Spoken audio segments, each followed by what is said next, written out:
Lufta mes Rusisë e Ukrainës mund të ndalojë për 30 ditë.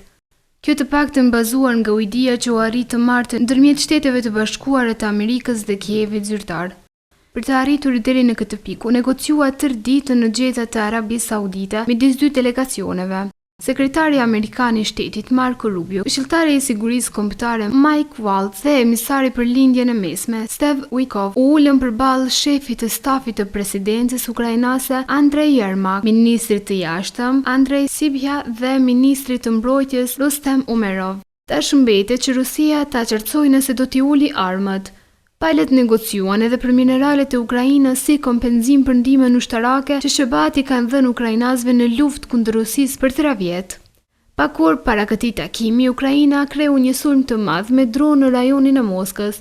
Zëdhënësi i Kremlinit, Dmitri Peskov, tha se sulmi më i madh në rajonet ruse që nga fillimi i konfliktit mund të dëmtojë ndjeshëm prirje në zhvillimin e procesin e paqes, ndërsa mirëpret bisedimet që po zhvillohen. Ky është takimi i parë pas atij tensionues mes dy presidentëve në zyrën ovale, ku Ukraina nuk ishte e gatshme të nënshkruajë pa garancitë e kërkuara.